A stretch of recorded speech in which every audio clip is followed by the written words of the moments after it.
There we go. There we go. We're in business. Okay, take it away. Welcome, Peter.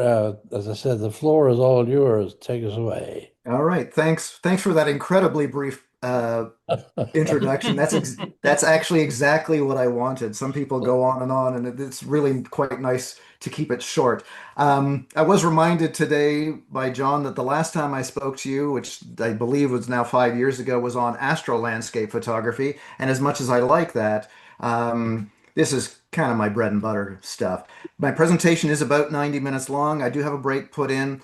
It's not conducive to ask questions on the fly, so ideally, if you could mute yourself, that would be perfect. And then I'm just going to go through, and if you've got questions, save them till the end or break if that's what you guys normally do. That I'm fine with that too. But here we go. About 10 years ago, I picked up an issue of Outdoor Photography magazine, and in it was an article written by George Lepp on how to become a successful pro photographer. I read it with interest because at that time I actually wanted to make the jump from being a passionate enthusiast to a more professional photographer, whatever that actually means. I don't remember much from that article, but one line really jumped out at me. He said, to make a name for yourself in photography, you must specialize. I hated George for that line because I did not want to specialize. I was the type of photographer who, if I saw something, no matter what the subject was, I wanted to photograph it, right? As long as it had some interest to me and I had my camera with me, boom, I was ready to go. I am still very much that photographer. However, I have to admit that George was right. In order to sort of make inroads in this profession, you really do have to have a specialty. And I have three, but the one I'm talking about today, of course, is landscape photography. So, why landscape? Why is it so important to me? Because I absolutely love exploring. I really do. If I'm stuck at home for more than a day, I start getting all antsy. I need to get out there. So at this time of the year, I'm snowshoeing, cross-country skiing, or sometimes just driving around. During the rest of the year, you'll find me hiking and paddling in my canoe or kayak. So I just have a real love of the outdoors, and I'm, grounded in sort of the rural wilderness area here. I've had the opportunity to travel through much of Canada and see some amazing landscapes that we've got here in this country. I've also been throughout the United States and seen many, many amazing landscapes there. And I've been a bit beyond that as well. And I hope my photographs do those places justice. But most of the time, I am photographing in my own backyard. The lakes, the rivers, the forests, the fields, the hiking trails, and the shorelines of Manitoulin Island where I live. And given where I live, at least 5 months of the year, we are covered in ice and snow. So just as a reminder, if you don't know where I live, I'll just show you a quick map. Assuming you guys are actually watching in the Ajax area, you guys are down there. And I am about an 8 hour drive up Highway 400 over onto 17 and then down Highway 6 to get to Manitoulin Island, right? So it's the world's largest freshwater island at the top of Lake Huron, Georgian Bay. Beautiful rural wilderness kind of area, very small towns. I live there in the very small town of Manitowoc. It's about a 400 people, and it's halfway between South Bay Mouth where the ferry is and Little Current where the swing bridge is at the north end of the island. But it's a pretty big place. It takes about 2.5 hours to drive from east to west if you wanted to, get across the island in that direction. Only about an hour north-south. All right.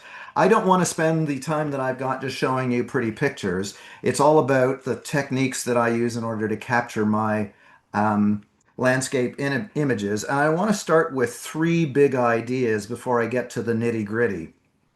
And the first big idea is the importance of being prepared. Are you ready to get that next shot? There are two ways of being prepared. Physically prepared is one way, and that is critically important.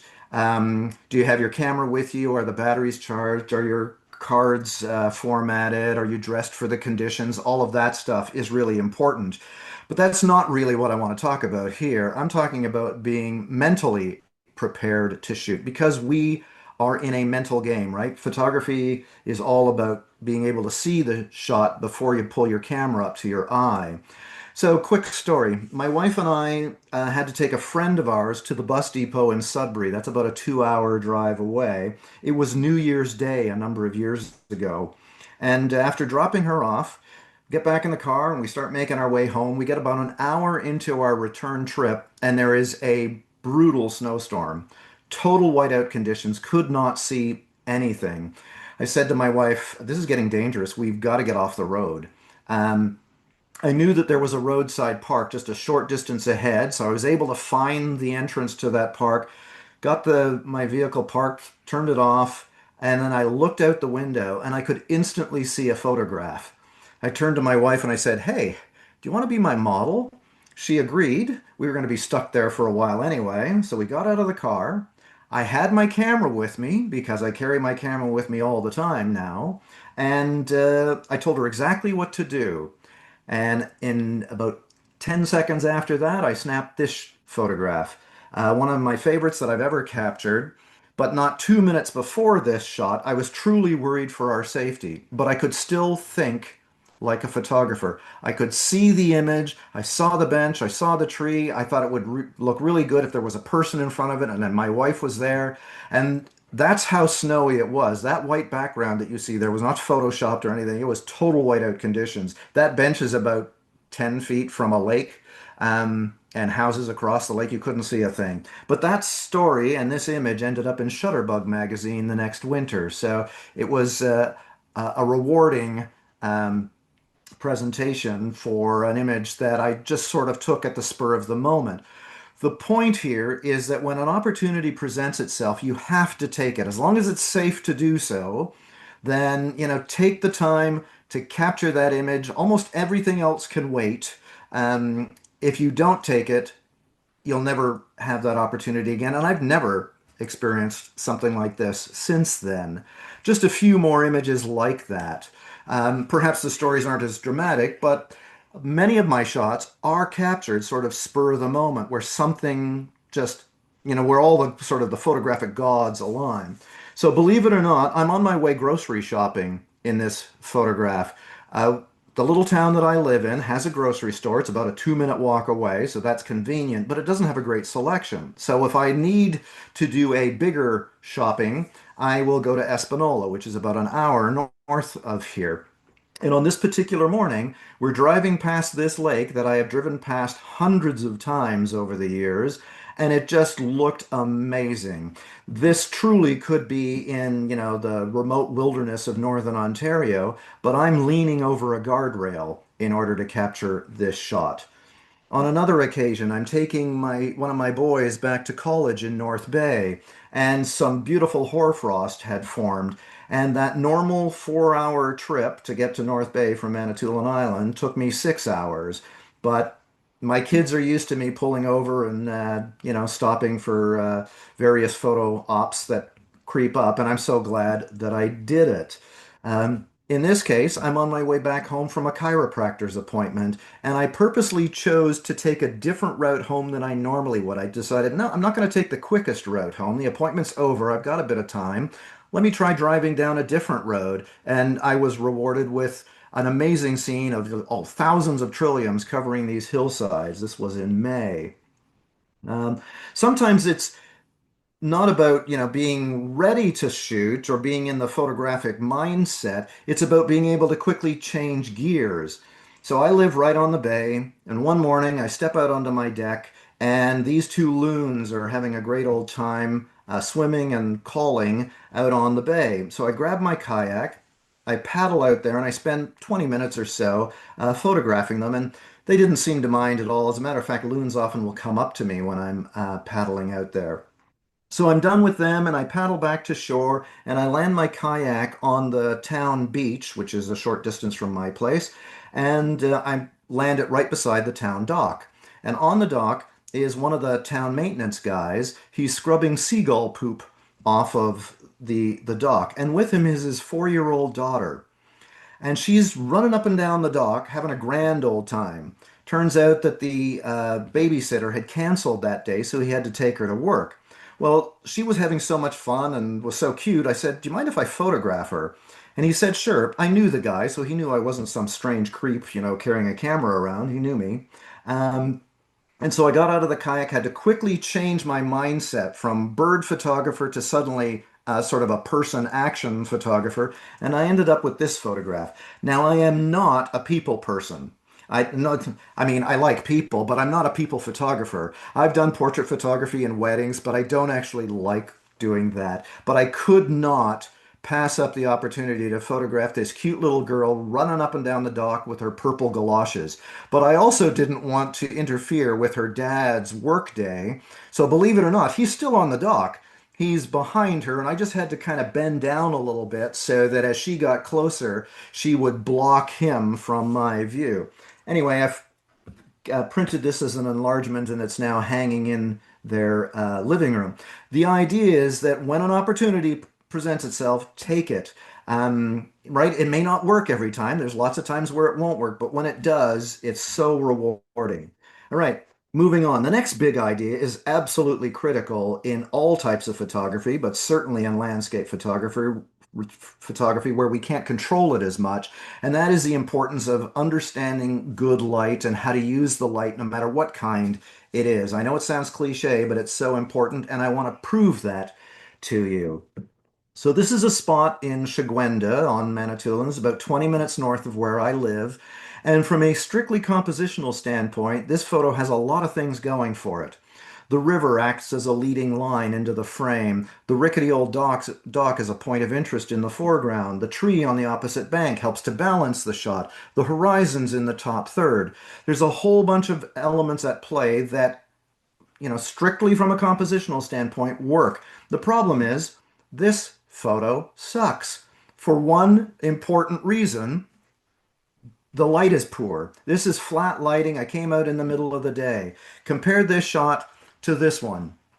I'm standing almost in the identical location, but now I've got good light. I had to come out early and I had to come out when it was cold. This was a winter shot, obviously, but I got a much, much better image. I hope you would agree with that. As a landscape photographer, I don't have the convenience of working in a studio and being able to control the lighting. I have to operate when Mother Nature is presenting me with good light, and that's usually at the bookends of the day. Another set of images that indicate sort of how the light changes over time. If you've ever come to Manitoulin Island, you've probably been here. This is South Bay Mouth. This is where the ferry would come in. The actual marina would be behind me in this shot, and there's this range light. It's like a little mini lighthouse. And so I came out during the golden hour, which is the perfect time, right? The sun is about to set, the light is a little warmer, you get some nice shadows and that kind of thing. But it's not harsh lighting. Notice the timestamps, all right? This was in February a couple of years ago, and so just before 5, the sun is about to set. I decided to stick around a little bit longer. I don't typically like going out shooting when I've got perfectly clear skies. More on that in a few minutes. But an hour goes by or close to it, and now we're into the blue hour. And I get a completely different look, different composition, but I'm still in the same space. I've got a little bit of golden glow on the horizon, but I love the rich blues of golden hour. I still wasn't ready to go home. I decided I'll stick around a little while longer, but now I decide I'm going to go to the other side of the range light, and I end up with this photograph 20 minutes later. So over the course of about, I think, less than an hour and a half, I end up with 3 images that I really like under completely different lighting conditions. But this is all good light. So golden hour's great, but it's certainly not the only time when you can get nice lighting. But even bad lighting, in quotation marks, can lead to some interesting shots. I'm going to stick around with this range light for another moment, but this is Oh, come on a on. completely different occasion. But now I've got drama in the sky, drama in the foreground. Clearly, my post-processing helped to emphasize that a little bit. While other people are maybe, staying at home when there's bad weather, I like to get out. because I think bad weather leads to good photo opportunities, and we've had plenty of bad weather this winter. I think we're in for another snowstorm tomorrow, and it's very likely that I'll go out driving in it as long as it's safe to do so and see what I can capture. So this is, during a pretty heavy snowfall at that range light. The other thing to keep in mind with light is pay attention to the direction from which it's coming. So this is in Mississauga Provincial Park, north of Elliott Lake.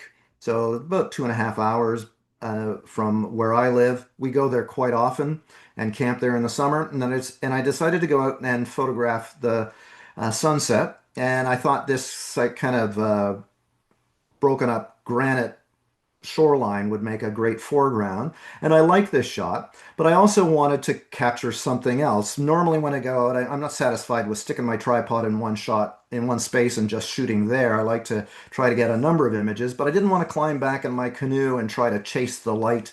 So I thought, where can I go in this very tiny little space that I've got? And I thought, well, what if I stood over here and point the camera in the other direction? And by doing so, I get a completely different look.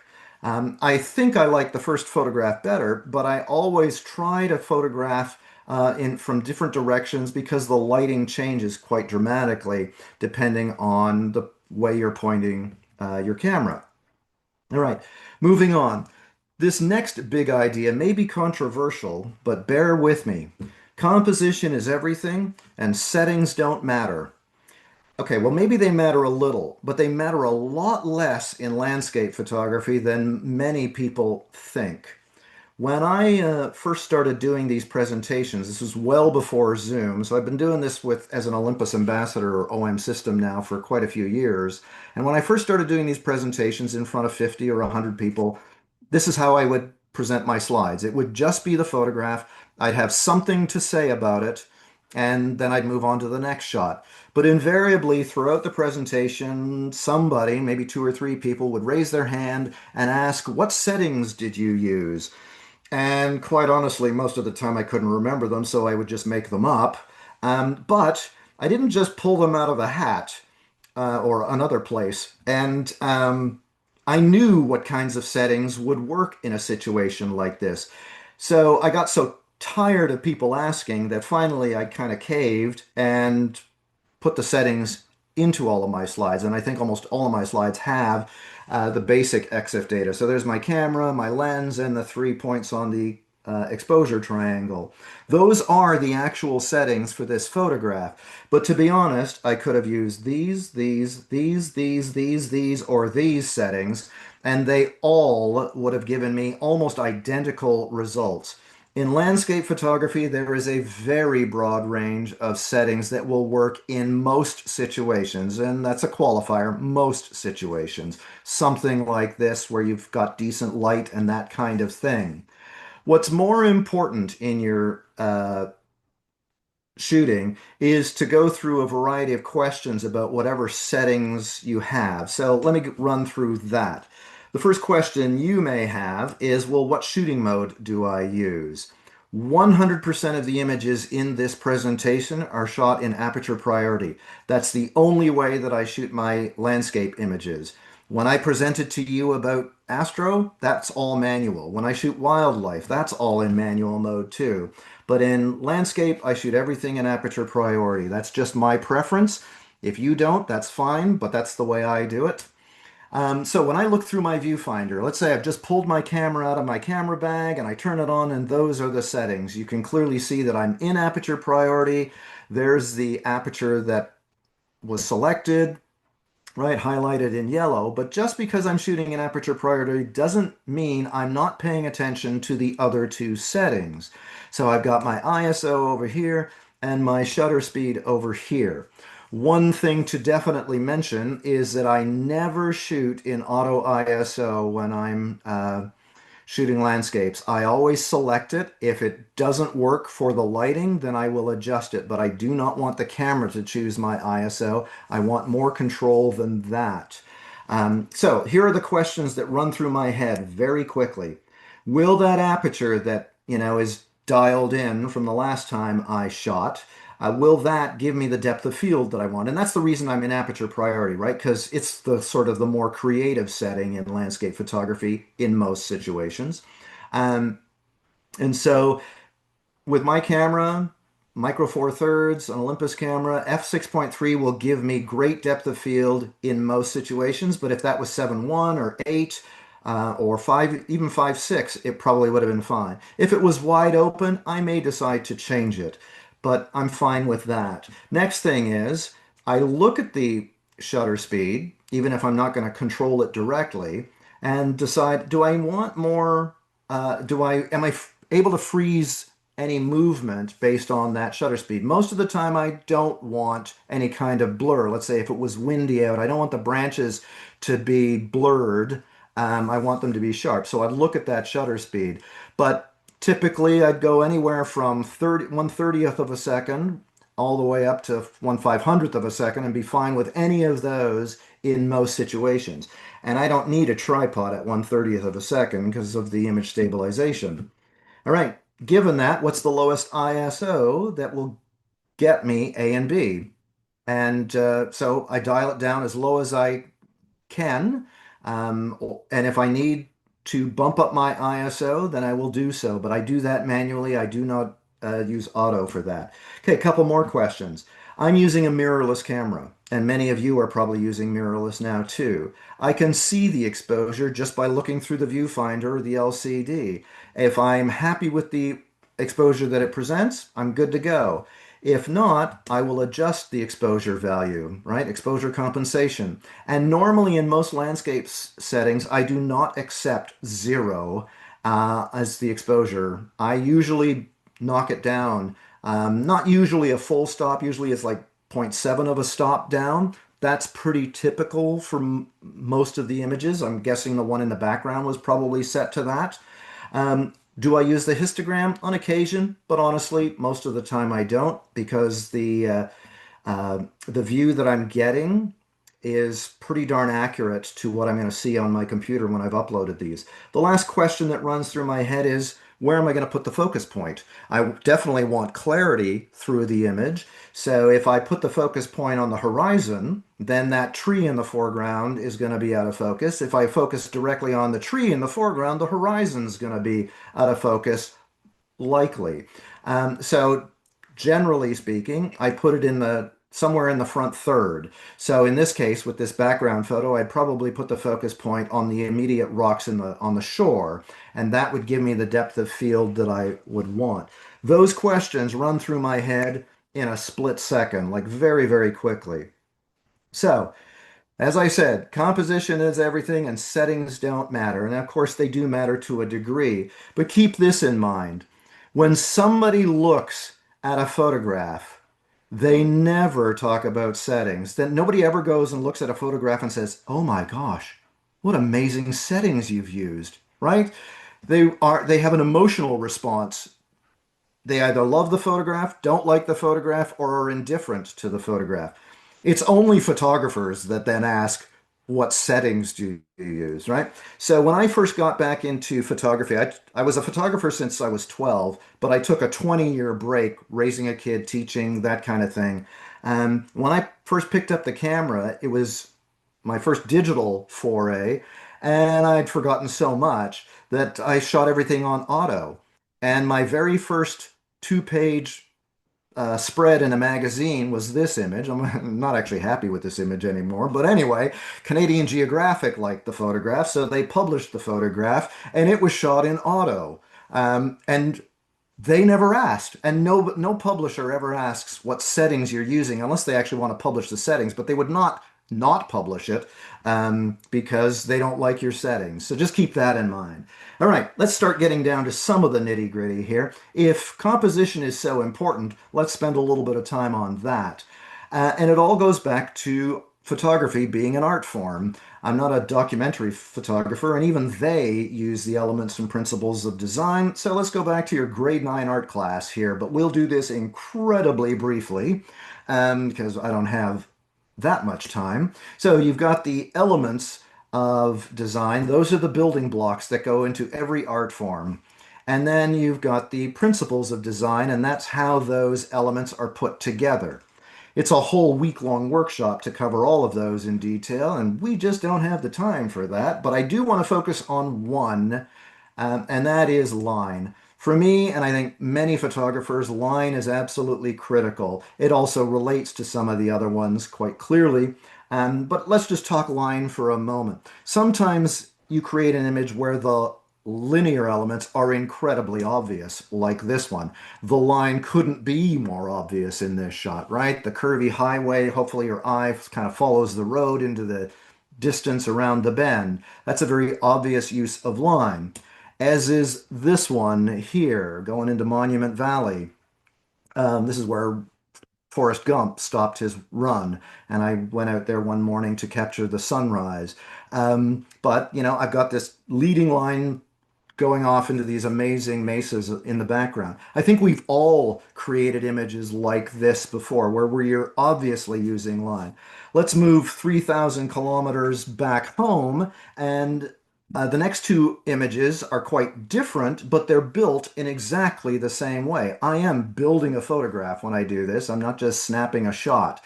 So here's the boardwalk in Providence Bay here on the island. And although it's a completely different scene, it's essentially put together in the same way. And this next shot has nothing to do with the path exactly at all. I'm in my kayak, but it's the same construction for this photograph leading off to the sunlight instead of leading off to Monument Valley. Now, those are very obvious use of linear elements, and not all of my photographs, as a matter of fact, very few of them would ever do this, but I wanted to start with something that's incredibly obvious. So you can have lines in all sorts of different ways. The lines in this are quite chaotic, and it's nice having this almost perfect reflection in this wetland. I like strong, powerful vertical lines, like in this forest about 20 minutes south of where I live. That's probably what it's going to look like tomorrow after the snowstorm. But same idea here in Florida, right? Notice that in both of these shots, I also had a focal point. It was myself in the other shot, and then there, I don't know if you can see the blue heron in this image, but strong linear elements, these powerful trees. Of course, you can also find them in waterfalls like this, Johnson Creek in Banff. And of course, the human landscape is just full of them. I'm not going to do much urban photography, or I'm not going to do really any urban photography except for this shot here, photographed locally, and this one in Toronto. Right? So there's lots of vertical linear elements that you can find. Most of the time, I'd say probably 90% of the time, I am looking for more organic use of line. Here I'm on the top of a sand dune in Great Sand Dunes National Park in Colorado, and there are a lot of lines in this, but they're far more organic. There's curving and so on. Right, edges of dunes, my footprints, and that kind of thing. This happened to be a particularly miserable experience. As amazing as it was to do it, it was February, bitterly cold, and I was being sandblasted. The wind was so strong up there. Great place to go, though. I know I didn't sell it well there. Another example of organic lines, right? The boundary between the frozen ice there and the open water. And the placement of that boundary is very strategic. I try to, again, I'm building a photograph when I have my camera in my hand, and a slight movement can make a complete difference to the way the photograph looks. In this case, if I move my camera 6 inches to the left or to the right, doesn't even have to be 6 inches, it could be 2 or 3 centimeters. Suddenly, those crevices in the rock don't line up with the sun, and that was a very conscious decision. Right? In this case, the lines are the main linear element is the shoreline, right? Cuts a diagonal path, then wraps around at the horizon. And what that does is it breaks the image into shapes. I've got a very pronounced rectangle in the sky and a couple of almost triangles in the foreground. And this photograph was in last year's Canadian Geographic calendar. I think it was May, but I'm not 100% sure. And this is Pancake Bay on the shore of Lake Superior. Beautiful little provincial park there. All right. Now, A lot of what we try to do in photography is to see the world in ways that, non-photographers can't see it. But that very much depends on how your gear sees the world. Our eyeballs are incredible biological mechanisms, but they really only see in one way, whereas your camera can see in a multitude of ways. And in photography, I try to harness as many different ways of seeing as possible. So I want to talk a little bit about gear and how my gear sees the world. Let's start with this. So this is what I'm shooting with. I'm not promoting this at all, but that's what I shoot with. So I'm using the OM1 Mark II right now. That's our flagship camera. And those are the two lenses that I carry with me. Guaranteed they're in my bag if I'm out doing some landscape photography. Along with that, I do use filters. So I use the Nisi filter system, the drop-in filters. They're high quality. Um, those are the filters that I use. But I've also got my travel tripod, a little carbon fiber Surrey tripod. That'll go in my suitcase when I have to get on an airplane. But this is my workhorse around here, my Manfrotto tripod. And then my favorite camera bag, although I have about 10 of them. I need to get rid of some of those. All right, so there's my basic gear. I like it, but it's nothing way out there. It's pretty standard stuff. Now, I want to talk specifically about some lens options here that might allow you to see in ways that perhaps you hadn't thought of before. And another quick story. My wife and I had taken an autumn driving tour in the Elliott Lake area. And if you ever want to see amazing autumn colors, go to Elliott Lake. We have some nice ones here on Manitoulin Island, but theirs every year are far better. I know for you guys, Algonquin might be the better choice, but Elliott Lake is fantastic. Anyway, we were driving around the area all day long. By the end of the day, we were tired, we were hungry, and we decided to stop at this beautiful lakeside restaurant. So, park the car, walk in the restaurant, sit down. The waitress brings us our menus, and then I make a mistake.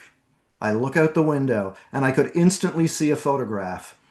I said to my wife, order anything off the menu you want, I'm out of here. So I ran to the car, grabbed my gear, headed down to the lake, and captured this image. And I'm glad that I did it. It's a simple composition. Everything in this story that I just told is absolutely true except for one small detail. This isn't the first shot that I took. This is. As a landscape photographer, I primarily think sort of wide angle, but it definitely didn't work here. Way too much negative space, and the moon that was important in this shot was this tiny little speck, and I needed to correct that. So I switched to a telephoto lens, zoomed in, framed it like this, and I think you'll agree that that's a better shot, right? Another example. Again, if you ever come to the island, you'll probably go here. So this is the only way off the island right now, unless you go across the ice. That's the swing bridge. It's over 100 years old. They're trying to replace it. But I like this bridge. I think it's quite architecturally interesting and iconic here. Anyway, I went out on a January morning. Uh, Came up with this composition and didn't really like it. The ice in the foreground wasn't all that interesting, and there's a lot of clutter with all of those power lines uh, crossing the channel here. So I decided, well, I'll zoom in. So with this particular lens, I zoomed in as far as I could, and I got this. Well, now the ice is in the foreground is gone, but there's still too much clutter. So I switched to a telephoto lens, and I end up with that shot and I like this one way better. Then I decide, well, I'll zoom in a little bit more, and I end up with that. Now, I'm not too sure if I like this one or the previous one better. I like them both, but I know I like them way better than the first two. And that's what a telephoto lens allowed me to do, because there was no way I could zoom with my feet in this case, which is something that I will do on occasion. And what I love as a photographer is the power that it gives me. I'm not a power hungry guy, but I have the power to control what you see, or more importantly, what you don't see, like all those power lines and all the rest. Same thing applies here. So this is Yoho National Park, Emerald Lake, and what you don't see in this shot are the mountaintops, the sky, the clutter in front of me as I'm shooting this on the other shoreline. All you see is what I want you to see. The texture in the trees, the reflection, and this red canoe paddling into the frame. That's the power that you have with a telephoto lens um, to really tighten the frame, which I love. Sometimes you can only use a telephoto lens because you are really restricted with where you can go. So when I went to Antarctica, even though I brought my wide angle lenses, I rarely used them because I couldn't go to the captain and say, "Hey, do you mind taking the ship over this way or that way so that I could, get a better composition?" I had to be able to pull things in while we were, cruising up and down the ocean. Right. The other great thing about a telephoto lens is it compresses space quite nicely, so you get that layered effect. These are the La Cloche Mountains, about an hour north of where I am, and this is in Olympic National Park in Washington State. Same idea, though, this layered effect that's got, compressed space in with a telephoto lens. I normally start wide angle. I like to see what is the scene going to look like if I go sort of wide angle. And in this case, this was shot a couple of Aprils ago. I didn't like this at all. I realized I'd actually chosen the wrong spot this morning. Way too much clutter in the foreground here. But then I noticed the sun. I noticed the way the sun was being filtered through the clouds. With a wide angle lens, there's no definition to that unless I really stopped the camera down.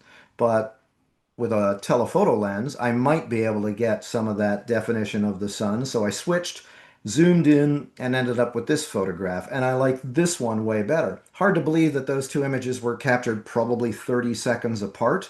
After posting this, I sold a print of it about 20 minutes later, so it paid off as well to make that decision.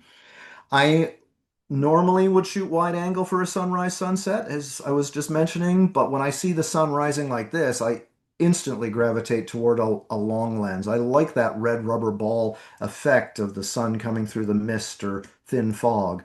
And so I love that look to a scene, do it all the time when the sun cooperates like this.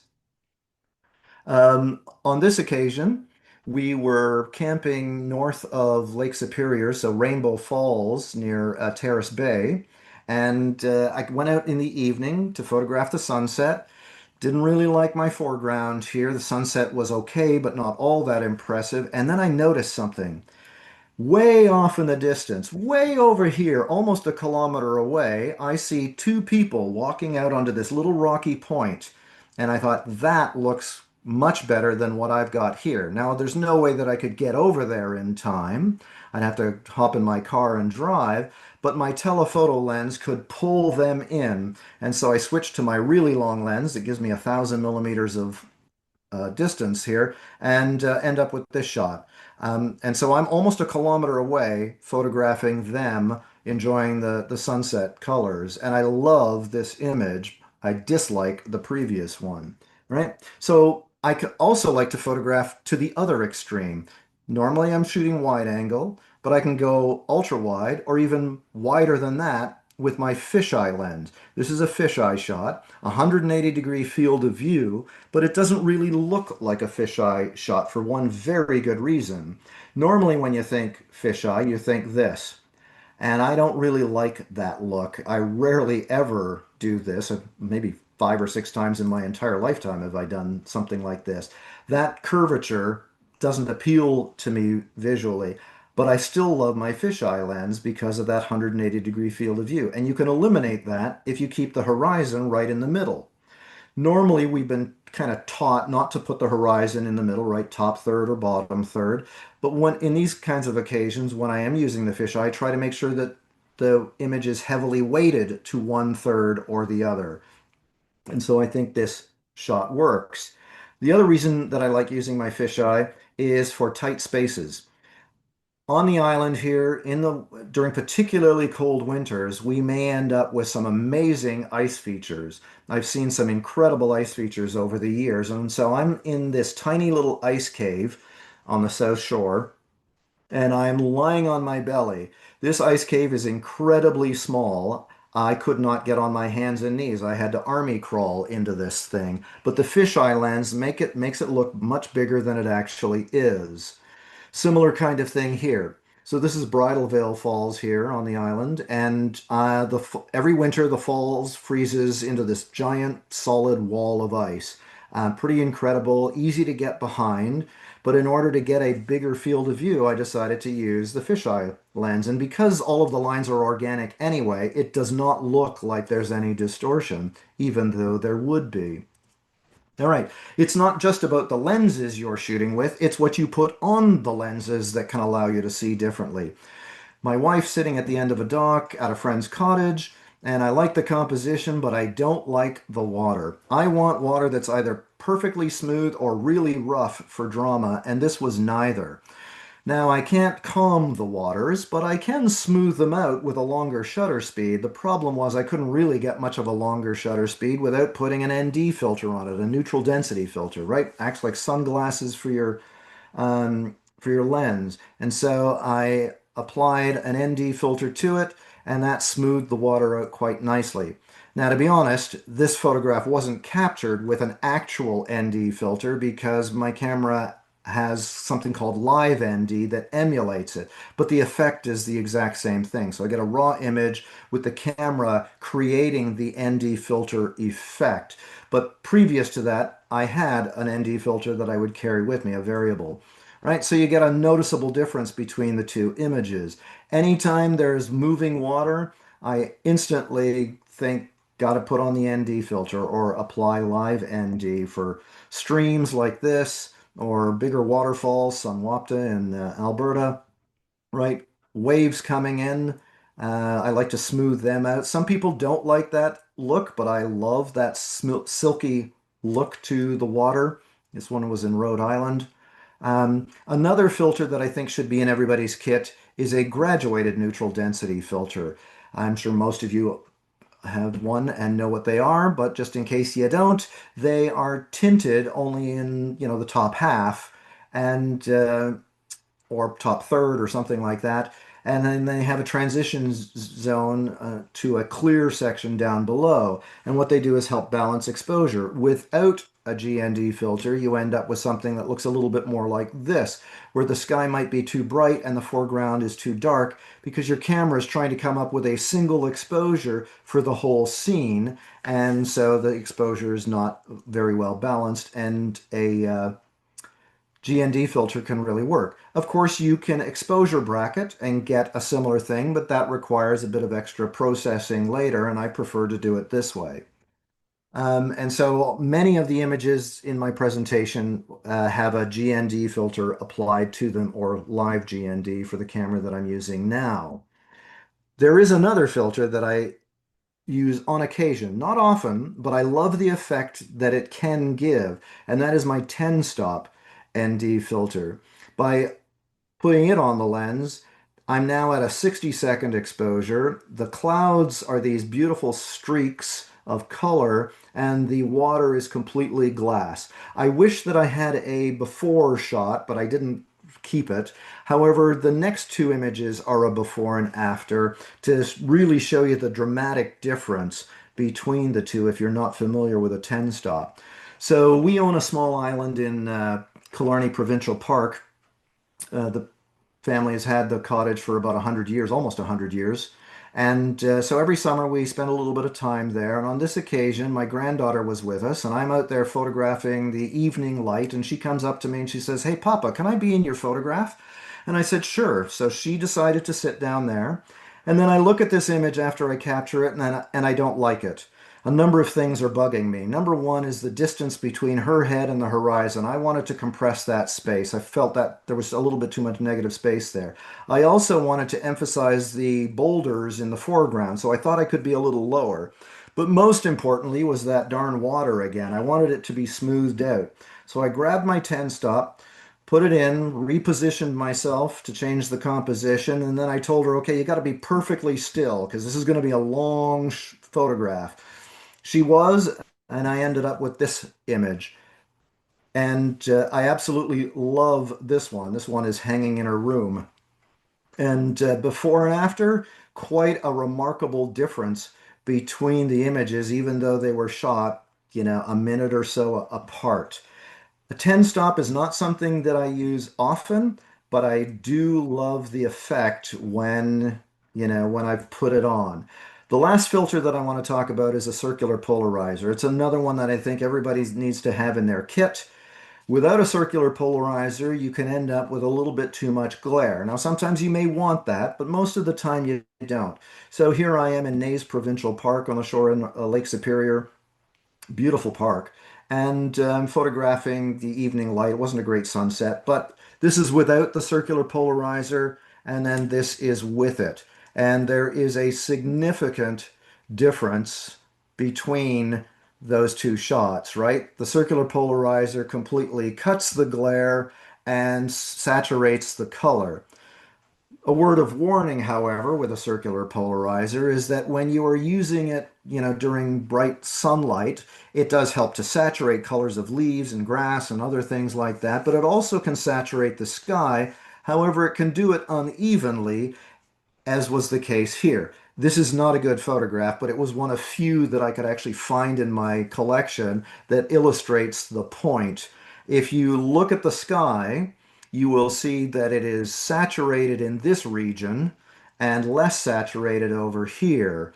And that's because of the circular polarizer. So be careful if you're using a wide angle lens and a circular polarizer. And they are best not to be used pointing sort of in the direction of the sun. They don't work as well. Plus, you probably get some flare off of it as well because of any dust that might be on your lens.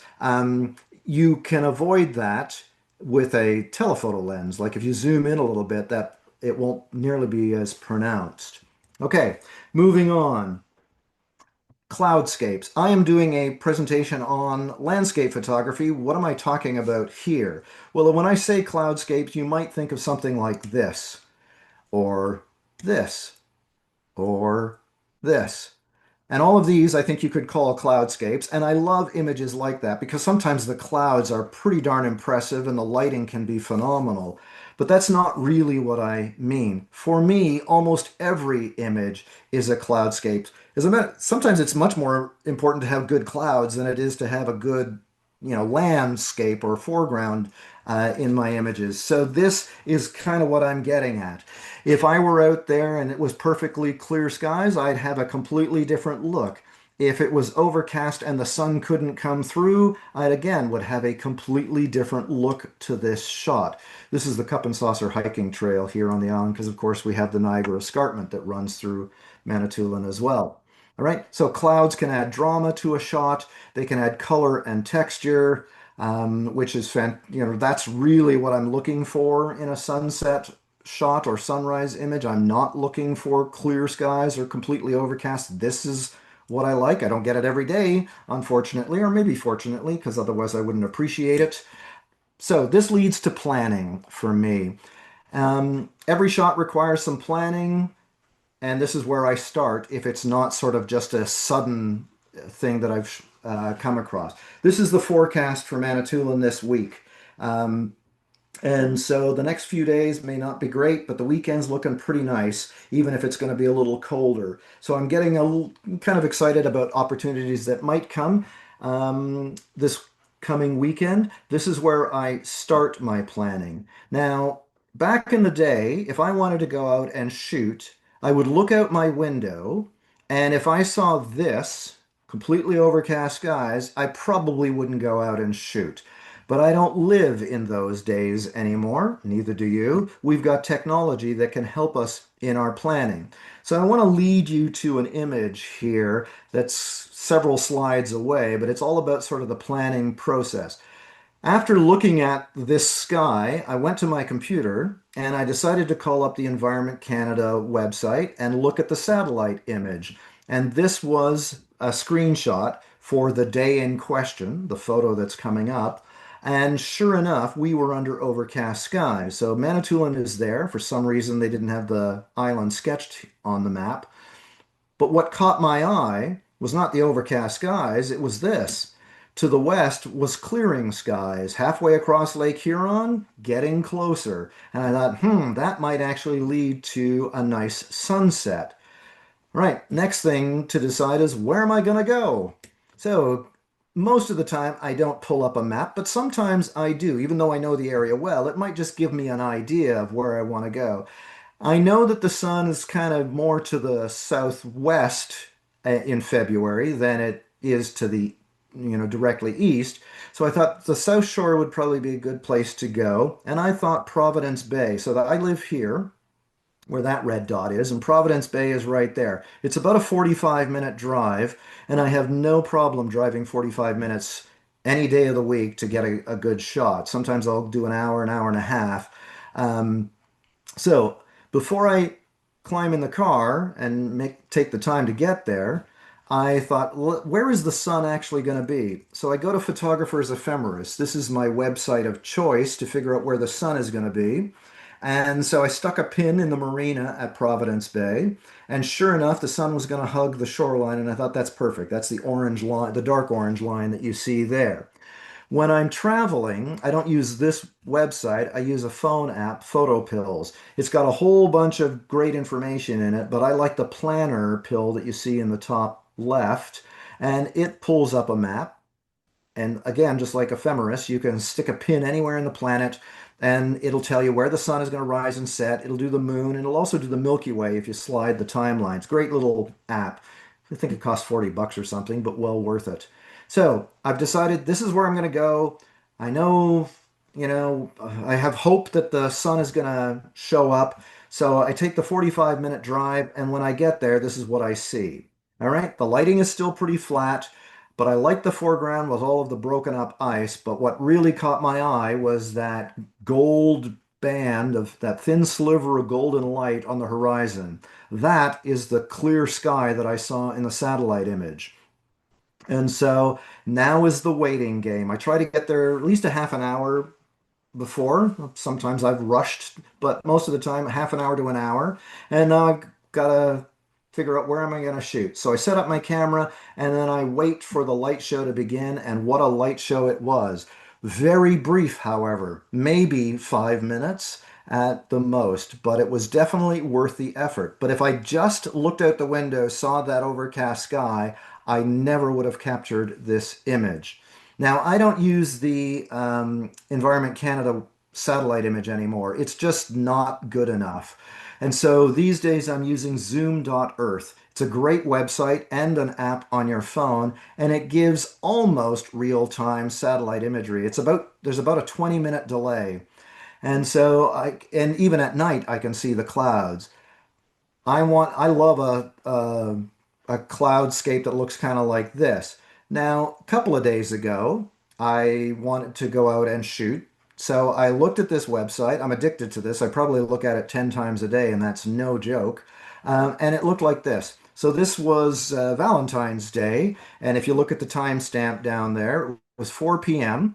And again, I'm there, but to the west, there's clear sky. And I thought, maybe I'll go out and shoot again. So I decide to head out, not to Providence Bay exactly, a little bit of a different spot. And I end up with this image. So this is just a couple of days ago. And I end up with a very similar kind of shot because, of course, it's February and we've got all that pancake ice there. But if it wasn't for the satellite imagery, I would not have the success. So planning is absolutely critical, right? Clouds are really a huge part of landscape photography. And you've got the drama, you've got the color, but it's also about being able to read the clouds. Low clouds, you're going to get, if you've got a bit of a gap that the sun can poke through with low-lying clouds, you may get very intense reds and oranges, but they will not last very long. 5 minutes is usually the most. You're lucky if it's 10. So you have to have your camera set up. You got to know what your composition is going to be. And the light just happens like that. For most of the time you're waiting, you think, oh, it's not going to happen. It's not going to happen. And then suddenly you get this amazing light show. When you've got cirrus clouds, they're much higher, the higher level clouds. The color that you get after the sun sets can be still, quite brilliant, but it's more on the pastel side of the, color scheme. But conveniently, it lasts a lot longer.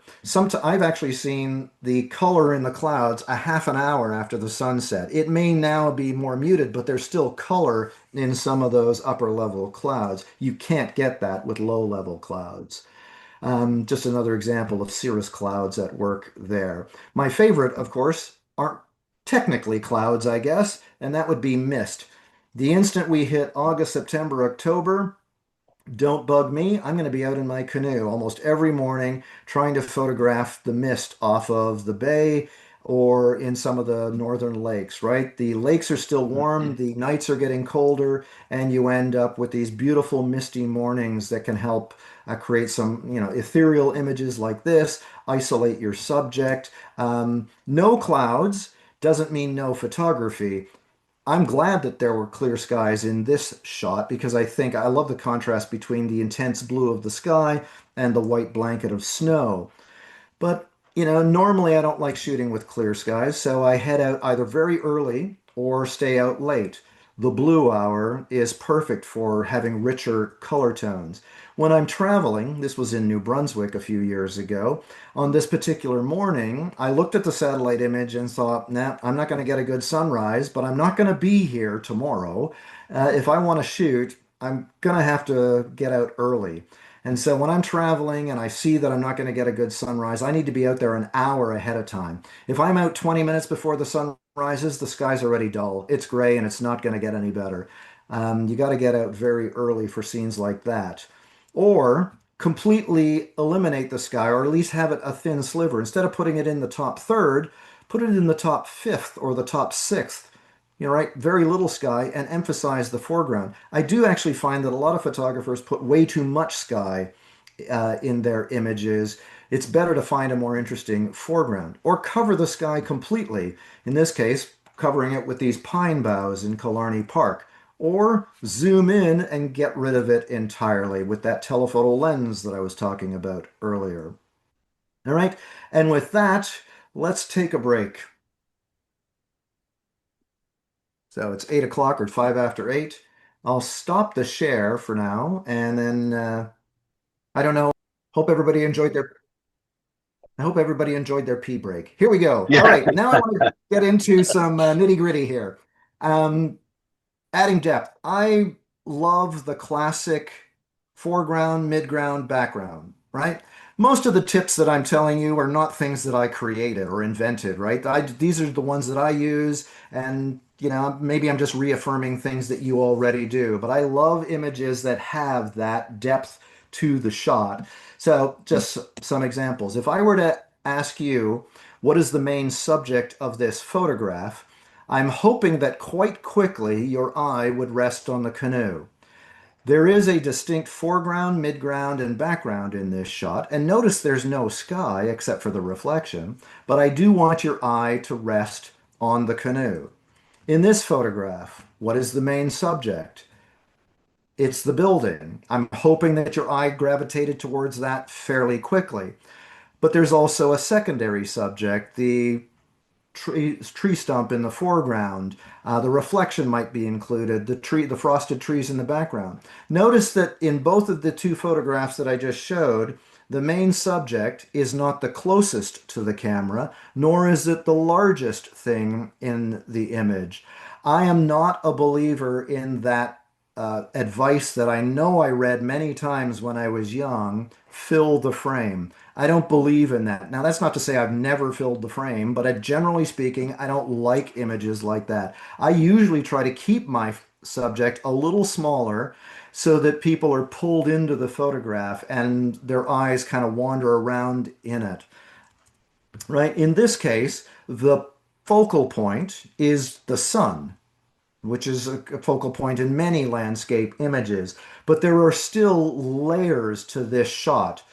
The ice-covered rocks in the foreground, the pancake ice in the midground, the beautiful sunset colors in the background, right? So you've got that pronounced depth to the shot. This one is now in typical landscape mode instead of in portrait or vertical orientation. Another shot, not Manitoulin Island, right? This is in Newfoundland, but it's got foreground, midground, background to it. Um, We've got a primary subject, a secondary subject, and if you look way off in the distance, you can even see a deer stand. You might consider that a tertiary subject. And this again was purposely constructed to have your eye kind of move from the bottom right to the mid left to the top right again. This photograph ended up winning a, Canadian Geographic Photography Award a number of years ago now, maybe 6, 7 years ago. Right? These days, I'm adding even more depth to my images using focus bracketing. When I say focus bracketing, the macro shooters all light up, their brains all light up, because of course we use focus bracketing and stacking with our macro subjects. If you're photographing, small flowers, mushrooms, insects, you need a whole bunch of images in order to get the maximum depth of field because you're so close to your subject. Well, I've taken that idea and now I apply it to my landscape images. This is the very first focus bracketed shot, and this is in Birch Island. But anyway, the lily pads that you see in the foreground, the closest lily pads, they're about 6 inches from my front lens element. Yet Venus up in the sky is sharp. You cannot do that with a single exposure, no matter what aperture you've chosen.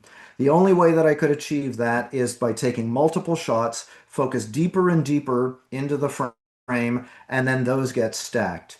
Now, you can do that manually. Put your camera on a tripod, focus deeper and deeper, right? Take a bunch of shots, and then stack those in post. My camera will do it for me. One press of the button after I've engaged it, and it'll take as many shots as I want. Um, Normally, I take 6 or 8 images in order to achieve this result. It's not like macro where you might need 30 or 40 shots to capture an insect, or maybe even more than that, right? But I use this technique all the time in order to capture really great depth, where I've got something interesting in the foreground, like that broken piece of ice. It's sharp, but the moon way off in space is also sharp, right? Here's another example, but this one's a vertical orientation. The striated rock here is inches away from my front lens element, but everything else is sharp too. And this was chosen as the epic landscape in the Photography of the Year contest 3 years ago. But I couldn't achieve this without focus bracketing. Right, so how do I go about doing this? I'll lead you through this briefly. I have an article about this on my website. So this is the Reader's Digest condensed version. I don't expect you to completely get it from this, but in this case, I'm on my tripod. Often I do these handheld, but I've set up my camera so that I'm using the ice to frame the colors of the sunrise. Let's zoom in a little bit. I am very close to that chunk of ice in the foreground, just a few inches. And if you look at the LCD, you can see that it's got bracketing engaged. And there is a bounding box that shows up when I engage it. That black line is not normally there, but it is when I engage focus bracketing, because as you focus deeper and deeper into any scene, your field of view narrows. And so this bounding box is warning me anything outside of that might be out of focus when you stack these images, depending on the scene, of course, but that's just kind of a guideline. Try to keep the important details inside that box. Then I hit the button and it begins taking images deeper and deeper into the frame. You should have seen 4 of them go by. They went by fairly quickly, but I started focusing on the immediate foreground and then it focused all the way to the end. I then stack those images and then I can do a little bit of additional post-processing if I want, right? So there's kind of just a brief synopsis of how this process works, and I use it all the time. Really close to that closest chunk of ice, yet everything else is sharp. Same thing here. I stand at 6 feet, 6 foot 2 inches tall. At that height, I could barely see the frost here. So I get in close, and now it becomes a dominant element in the scene. The frost is bigger than the waterfalls in the background, in a sense, right? That mooring ring, maybe 3 inches in diameter, but it is now a prominent element in my shot, right? This is one that I shot, I think, 3 days ago, out on the ice here, right in front of my house.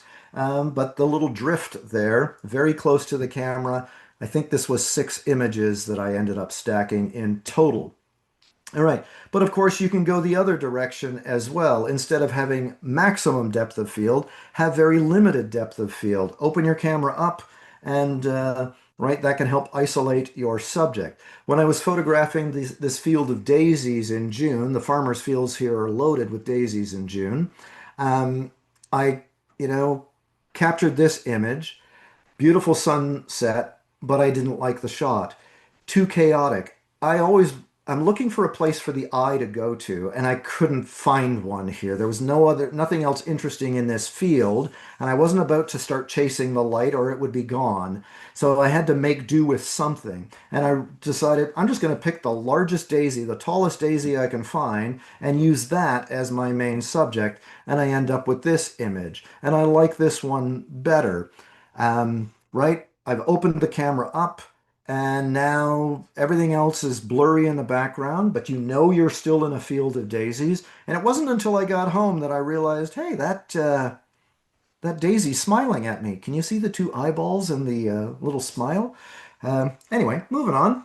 All right, so limiting your depth of field can also help your shot because generally speaking, our eyes can't see that way. It's also nice if you do have an interesting background and maybe even a subject in your background that's out of focus, right? This some water sparkling off of the trees in the background. That old farmhouse is not clear, but it doesn't need to be clear in order to get that shot. Similar kind of thing here. So I don't use this technique a lot, but there are times where it absolutely works. Um, so just a few more examples of using a shallower depth of field. The one thing to be aware of, if you do get close to a subject, like I'm fairly close to this cleat, you may have to use an aperture that is counterintuitive, right? If you look at the aperture setting that I've got here, it's set at f8. F8 would normally give me depth all the way through the image if I was standing a bit of a distance from that. But the instant I get close to a subject, I may need to stop it down. I may need to use a smaller aperture in order to get that. And even with f8, you can see the back end of the cleat is not sharp. I think it's tolerable, but it's not perfectly sharp. All right. Sometimes I'll put the blurry foreground, the out of focus component in the foreground, like this fence or these rocks, right? Or the shoreline. This is in Southampton. And in this case, I've got both the background and the foreground out of focus. I'm not too sure if this is actually a landscape shot, but I thought it fit the bill in this case. All right, another strategy that I use is natural framing, and I do it for two reasons. Having a frame can add some depth to it, but it can also control where the viewer's eye goes, and I hope to prove that to you. So this was in June, this beautiful meadow, some nice mist in the morning, some very nice light, and then this barn that I wanted to use as my main subject. But after taking this image, I didn't like it. I thought I gotta work to get a better shot here. Where can I go? So I see the maple trees on the right, slightly up a hillside there. So I walk over there, recompose the shot, and end up with this image. And I like this way better. But now your eye has no choice but to be focused on that old barn. I have forced you to go there by using the trunk and the branches of this maple tree, to force your eye there. And I've done that on purpose because the sky, although we had this beautiful mist, the sky was very plain. It was this bright white of the filtered light. And you've probably seen already a number of shots where I like a little bit of sun flare in my image. I like that look, and I'm never worried about shooting into the sun. All right, here again is a frame that's fairly complete. This is Flower Pot Island. That a beautiful place to camp if you ever decide to go there, but you better bring a kayak for that. Here is a frozen wave of ice in Killarney, but a fairly complete frame, right? Add some depth, but focuses your attention on the lighthouse. This is a partial frame. This is where our cottage is in Killarney Park, beautiful area. And but the pine tree helps to frame the image. Same thing here. I always try to make sure that the frame kind of cuddles or surrounds my main subject like this old farmhouse. right? This was a more challenging frame to create. I wanted the waves to sort of frame the Nubble Lighthouse here in Maine. Sometimes it's about the frame only. I didn't care what was in the background here. I loved the golden light coming through the aspen leaves, and just, the tree trunks themselves, and a little bit of that wraparound sunlight as well. Same thing here. Shore of Lake Superior near Sault Ste. Marie. That's just a few hours away from me. Some amazing sunlight illuminating the ice crystals, the icicles falling, coming off of this. Right, had to wait for that shot, but it's the frame that makes the image. It's not what's out there, the ice fishermen or the clouds or anything like that. Sunlight, of course, helps in this shot. Right, here's another interesting frame in an old barn looking out on some autumn colors. I'll create this next scene for you. So, wanted to go out and shoot. Winter scene, got to this location, looked at the potential sunrise, and realized, it's not actually going to be all that interesting. I thought it was going to be better.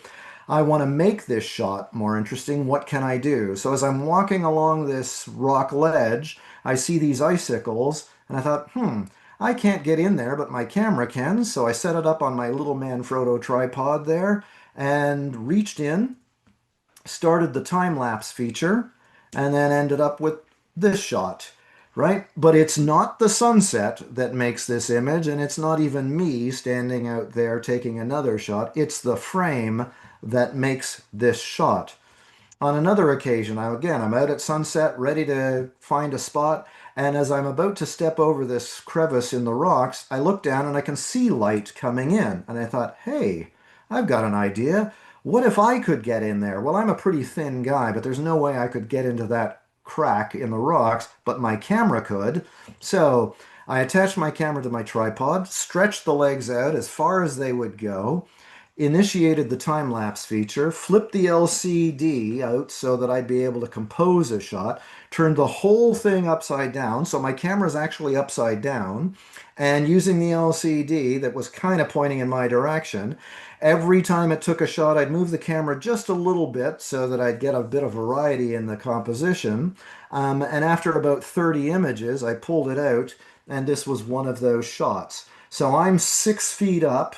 The camera's upside down in this crack in the rocks. Of course, I had to flip it over, but ended up with a shot that I really like. But it's the framing that makes the shot, not the background. The colors were nice, warm light, and that kind of thing.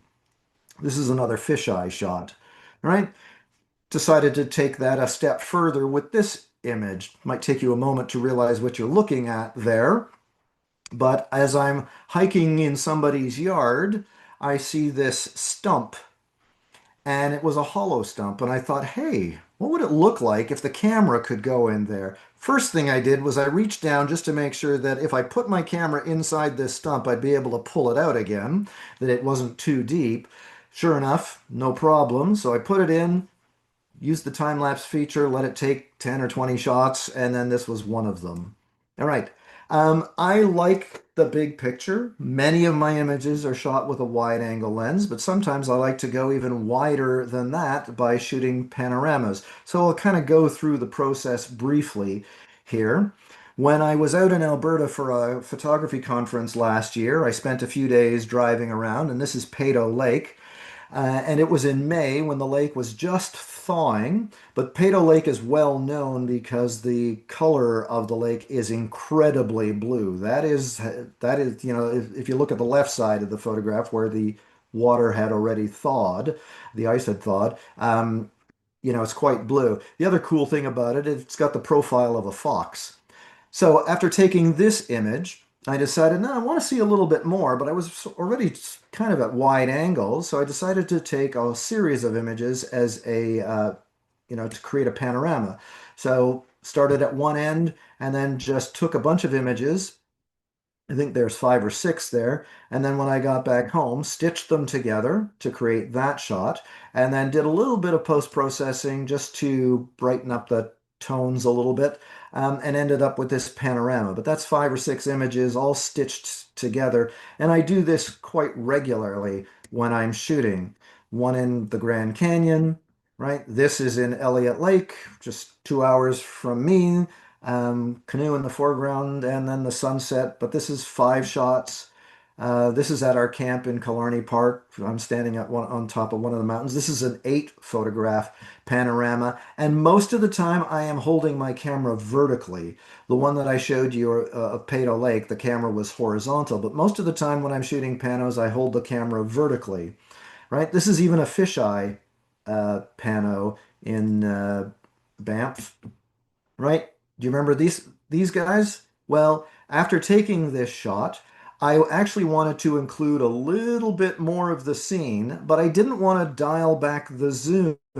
So I decided to do a bit of a pano, more in a square shape. So I took 4 images. I was pretty sloppy, as you can tell, because I don't use a pano head. I do it freehand.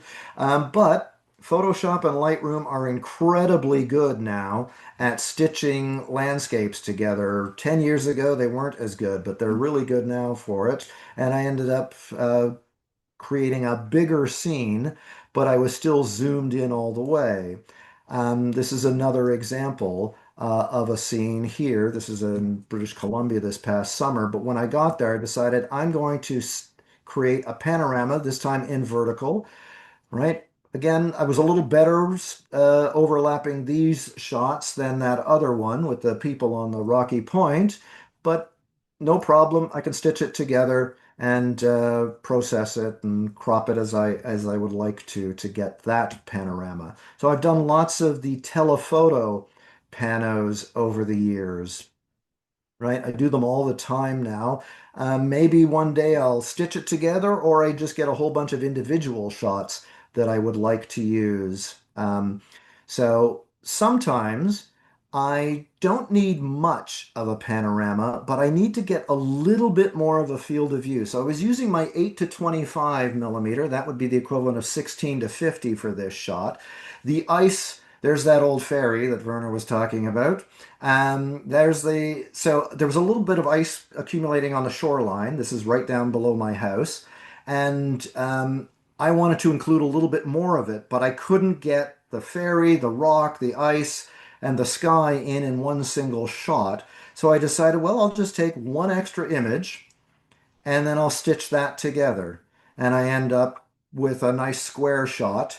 And, this has been processed as well. I regularly do this where I just include a little bit more of a shot. So here's just a few that they come out more as a square image, but you can find square frames and you can print in square, no problem at all.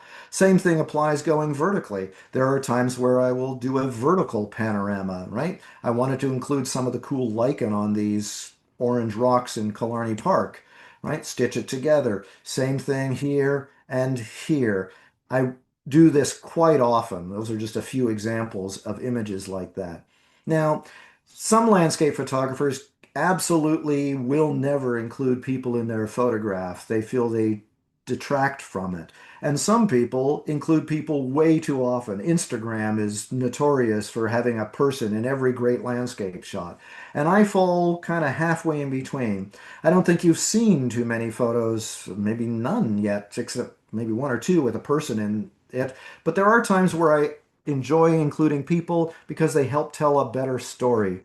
So one day I was photographing Bridal Veil Falls here. It was October, and I loved this image. And then this little kid just comes marching into my shot and completely destroys it. No, I loved the fact that this guy was running through.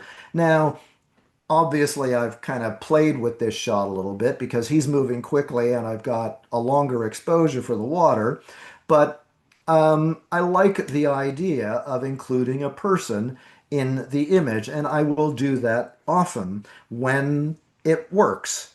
So I was photographing the sunset in North Bay, and then this family comes down onto the beach, and the daughter starts playing in the water. And I like this. I don't think I'd ever show this shot otherwise, but the people make the shot. This is my wife on some of these ice features that we get. I asked her to go up onto the bridge all the way, but she was having nothing, none of that. I don't know why. All right. The other great thing about including people is they provide a sense of scale. Without that woman, you would not be able to tell just how tall some of the ice cliffs are in this shot. Here we were hiking through the mountains, and my kids and a couple of friends were with us, and I told them to go ahead so that I could get a shot in this clearing because without them, it wouldn't be as interesting. There wouldn't be a focal point, and you wouldn't be able to tell just how tall some of those spruce trees are. Same thing here. These are definitely not local shots, but sometimes the really big landscapes in some locations need a person in them. This is Great Sand Dunes again in Colorado. A lot of photos in the Southwest because my son lives there, so it gives me a reason to go down and shoot. But delicate arch, tiny little people.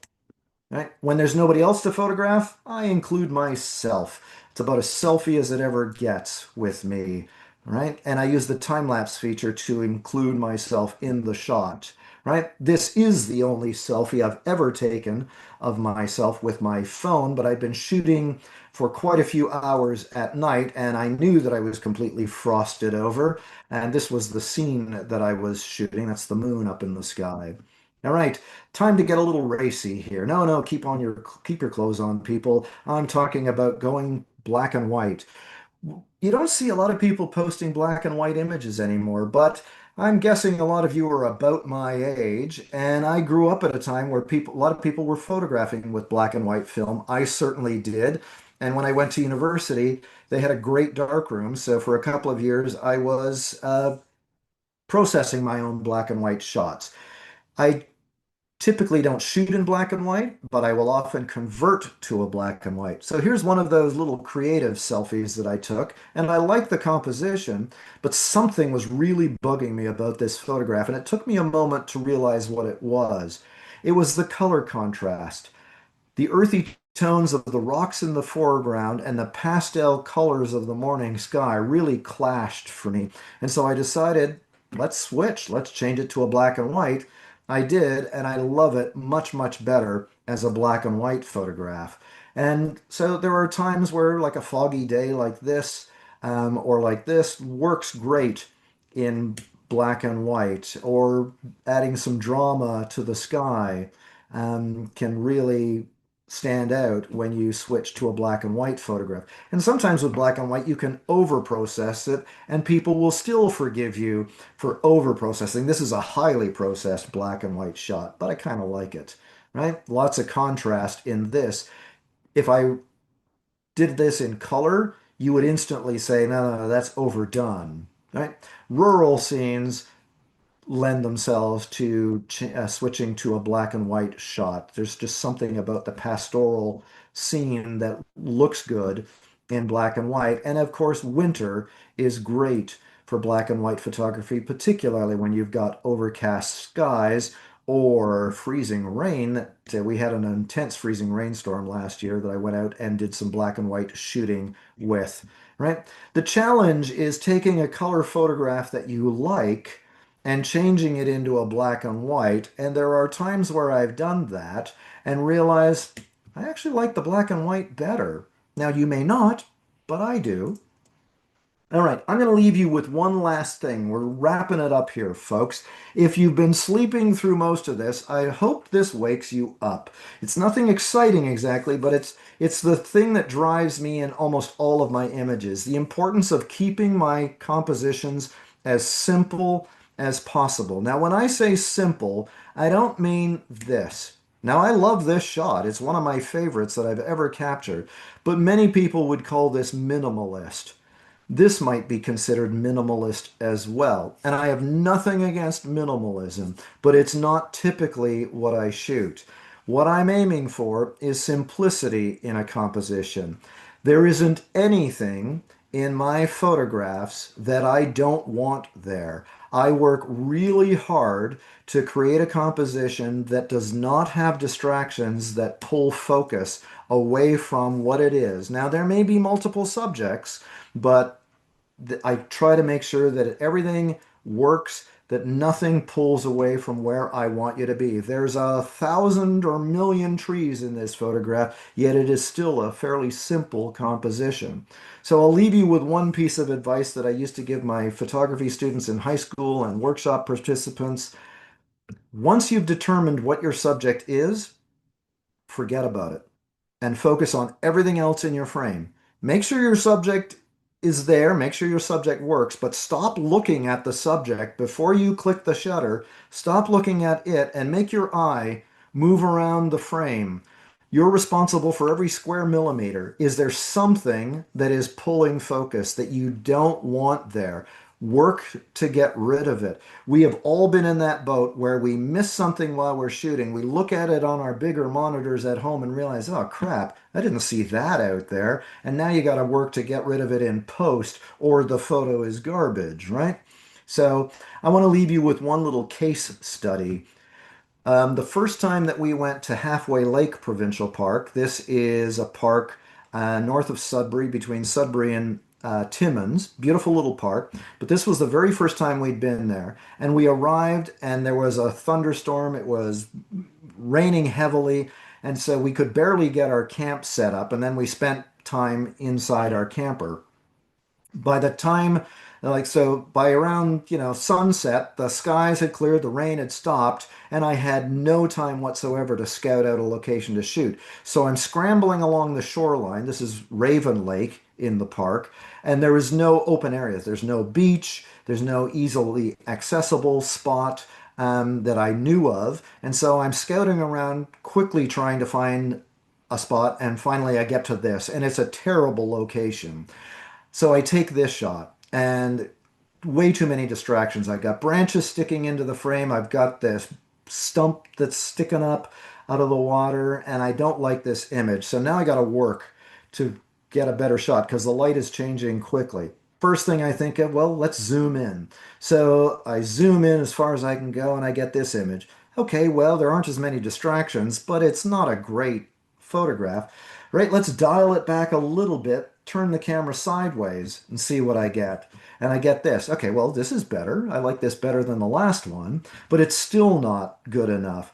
So finally I say, oh, to heck with it. I kick off my shoes, rip off my socks, roll my pant legs all the way up, and I walk into the water about 3 feet to get past as many of the distractions as I can, and I end up with this image. It's not my best photograph ever, but it required work to get the shot. And this is a 5 photograph panorama that I shot. So for me, it was worth the wet legs. I didn't get wet clothes, but I got wet legs in order to do this. But that's the kind of work that goes into getting a decent shot.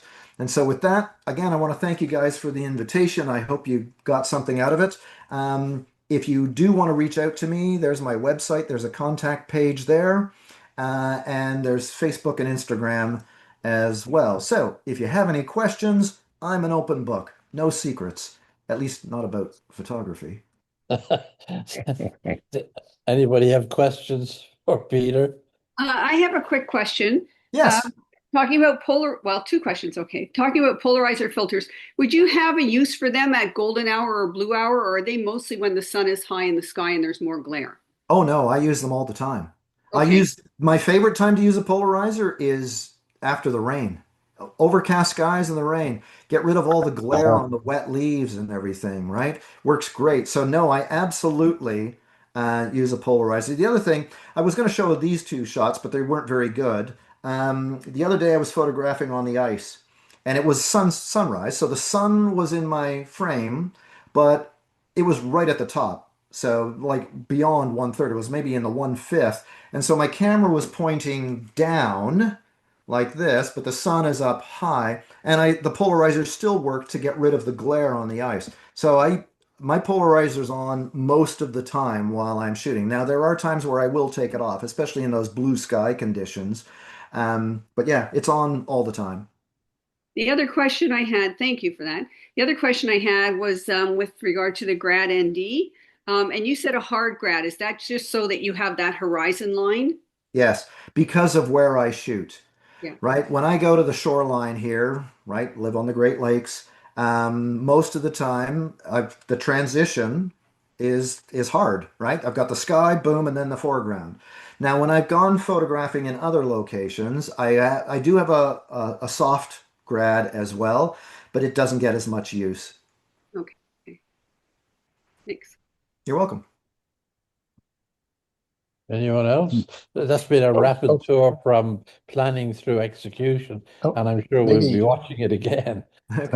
So John, Yeah. uh, building on the last question about the grad or not graduated, the hard filter, ND filter, that the difference between using that and achieving the same result in post.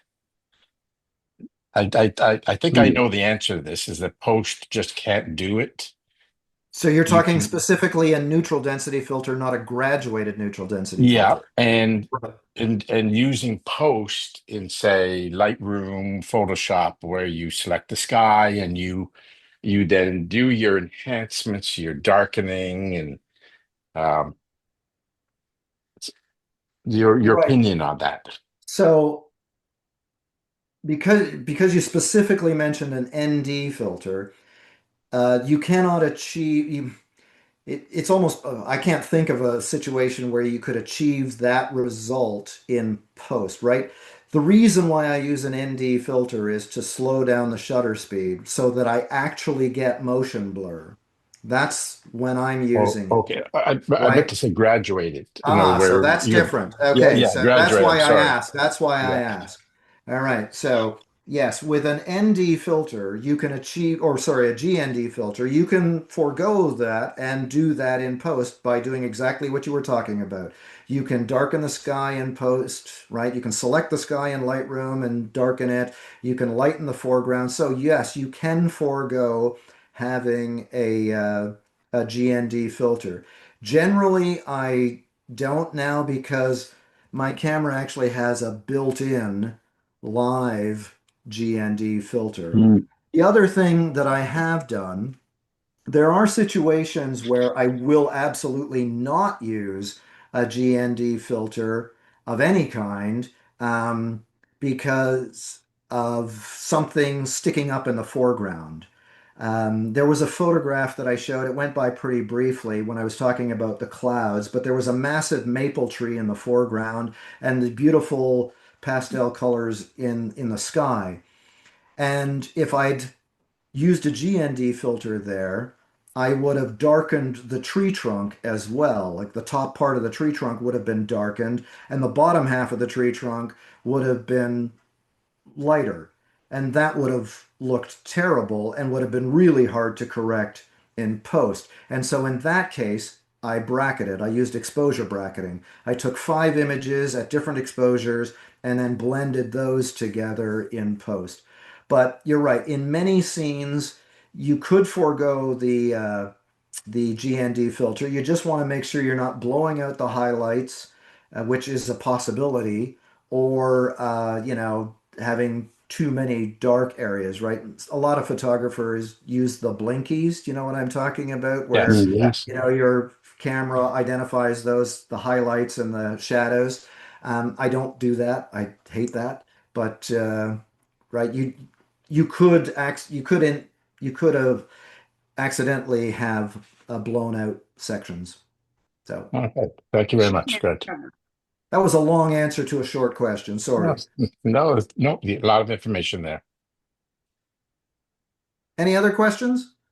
I just wanted to make a comment. I loved your expression building a photograph. And Yeah.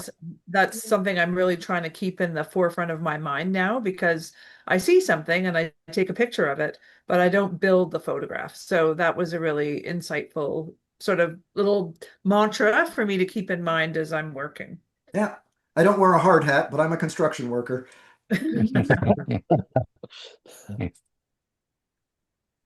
And Peter, do you run workshops? I don't anymore, not since the pandemic. I used to do a few every summer. I am thinking of getting back into it, but the last few years I haven't. Now, that said, I have 16 uh, Camera Club presentations this winter. I've done about 8 of them now. I've got 8 left before April. And I do a whole bunch of online stuff with Olympus, now OM System, and they're sending me to Alberta in May, and then I'm off to Where am I off to after that? I'm off to New Mexico for a night sky thing. So I'm busy enough. But I am actually beginning to think of doing a few more. But no, I have nothing planned over the next year or so. Okay. Do you have a book that we I could? don't. Actually, I am working on one with a few other photographers here locally, but it's we seem to be having trouble finding a publisher for it. But I am planning to do my own, and then I'm just going to self-publish because it's actually quite easy to do that. Okay. Well, I think we'll wrap it up there. It's been a very informative presentation, lots of information. Richard, where can our members find the presentation that we recorded for reviewing? Okay, so as soon as I stop recording, well, I will upload this to the Ajax Photography Club YouTube channel, which can be only viewed by the the members of our club. Members. Then I will put the link to that in the meetup notice for this meeting. Okay, great. That to view this, and I'm going to send this to a few people I know that couldn't make it. Okay, thank you for that. Yeah. Well, thank you, Peter. A very informative.